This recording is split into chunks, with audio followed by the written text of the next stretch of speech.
Wow. I'm still out here just embracing this. Oh my goodness. Look at this pretty thing that I'm looking at here. Being the fact that this is a meditative jog, so what I tend to do is every time I'm out here, shall I say, the goal is to not get tired. It is really meditative. The posture is very important. Requires a lot of discipline. I think the yoga practice, the yoga practice does help a lot. Being the fact that I practice yoga every day. It's a habit that I developed over the years. I have this thing to where I get up very early in the morning to start my day. And I remember when I used to do that too. I was a family man and I had to go into the office. It was absolutely, it was really amazing. And then that type of lifestyle, when I began to first leave it, it was a lot of effort that I had to put in it. I had to start by going to bed early and getting up early. So I just like that whole ideology from the Buddhist philosophy, how they get up. I just really fall in love with it. I see a plane. Let me see if I can actually catch this plane. Where is it? Oh, there's two of them. Did I catch it? No, I can see the other one. I only saw one biscuit. I can catch everything else, but that plane, I did not get it. So yes, that being said, so this is just like a fun thing to me that I've done for years. So that whole Buddhist ideology of getting up early in the morning to meditate, I just sort of just fall in love with it. I wanted to be able to sit in a lotus pose. I wanted to learn how to meditate. And I just take it into my running. So it is, even though if I don't meditate at all every day, I got to sit on the floor. Well, at least lately I've been sitting a lot without even realizing it, because I have two types of meditation. There's the first one, which I actually sit cross-legged and begin to read a book. And when I'm reading that book, it's very slow reading the words very attentively. And sitting cross-legged and reading it, and you can feel all the sharp pain in your back, and you have to keep turning and changing. But it's a great experience. But as time progresses, that pain begins to dissipate, and you begin to feel different things in your back. Then there's the push-up, there's the yoga. So when I went through some hard times, it allowed me to be able to deal with it. I was able to look within myself. Oh, look at this beautiful sight that I'm looking at right about now. I was able to look within myself, and consciousness is what led me to all this. I'm a very, how do I say this? I love history, and oh my goodness, just studying the whole black trade, that just enraged me. And I had to learn how to separate color from wrongdoing or hurting others. And a lot of times that can be very difficult to do. And I had to really eliminate myself from seeing people as color. I went beyond racism, colorless. And whether one wants to realize it or not, when you begin to study that whole ideology of consciousness and all that, if you haven't reached that stage, oh, I love this beautiful part right here, just looking at this. If you have not reached that stage where you see people as the same, despite what history has done to one another, you have yet to reach consciousness. It's just impossible. You just cannot eliminate interconnectedness.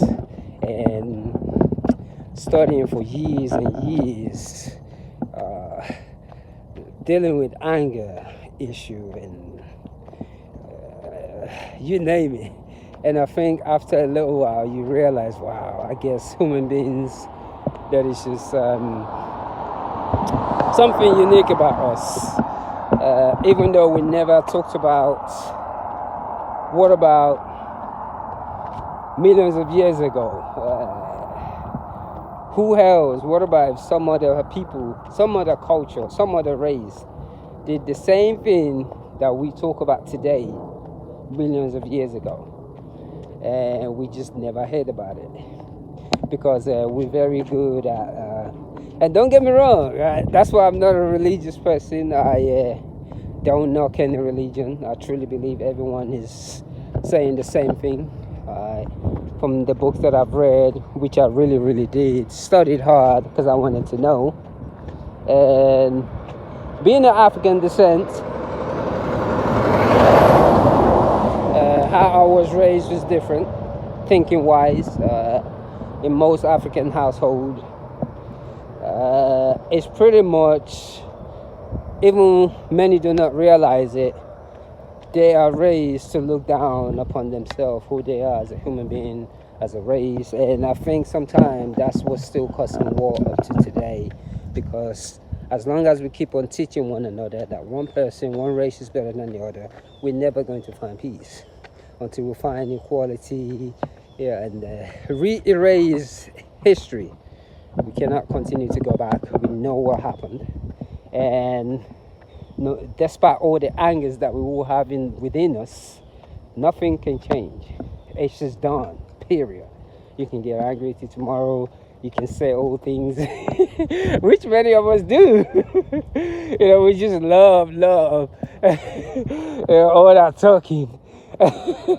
But you can talk about it to the day of the day. But the thing is, the goal is actually, shall I say, how do you stop it from happening again? And whatever it is that your race, culture, classism has gone through, when you become that one. And when I talk about being in power, it doesn't mean having money. Being in power means having your own freedom, being able to express yourself. Like, for example, I can express myself here, which I cannot do 20 years ago. When you get into that kind of stage, into that situation, we use it wisely.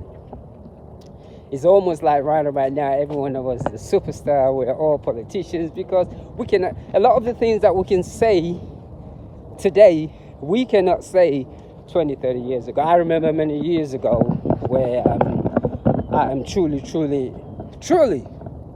proud of my Ifa tradition. Alafi, I'm a Yoruba descent. I love wearing my beads. There was a time I couldn't even say anything like this. I cannot even wear my beads. Oh yeah, I would get people say, yeah, voodoo. But now it's all mouth. Because now nobody can tell me not to wear my bead. Nobody can tell. So, and those are the things. So being in that situation right now, what it did for me, because I remember my grandmothers in the 80s, they were traumatized.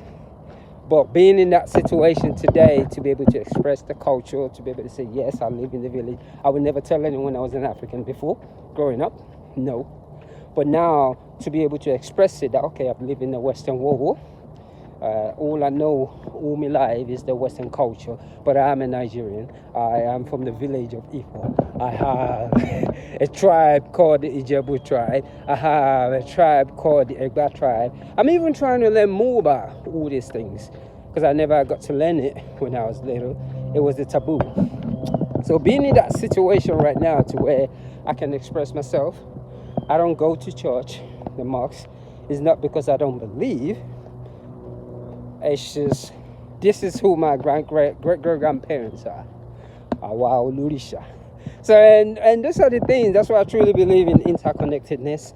That's why I had to eliminate anger, which caused racism. Racism derives from, it's just an ideology of an egoistic person. So when you begin to come out of that, it is just a different thing, a different ballgame. And that's why, even to a lot of people, it's still kind of strange, especially in our running community, to be a traditionalist and just wear it. And that's why everywhere I go, when I'm running, I'm always posting my pictures like this. with my bees on. Yeah. So just to kind of just just I don't even know how to explain, and that's the reason why. So that being said, interconnectedness, I truly believe in every religious belief. I admire the Bible, the Quran, the Bhagavad Gita, the Jewish Bible. Buddhism opened my eyes to a lot of things, to be quite honest. I just love. I have no clue. So, and that's the reason why when I see people who are still closed-minded to other people's belief system, I don't care. The moment you're closed-minded to other people's belief system because you never took time to understand it, you are racist. Period. So people will say, I'm not racist. No. But you cannot go among anyone else. You call this pagan. No, it isn't all about. Until we eliminate all these things, we're always going to be fighting. So that being said, those are the type of things. Look at this beautiful face I'm seeing while I'm running. Those are the type of things that comes into my head when I'm running. It's almost like when I'm on my feet, I get this voice speaking to me. So that being said, it is a beautiful Monday. Let me go ahead and finish this. And one love.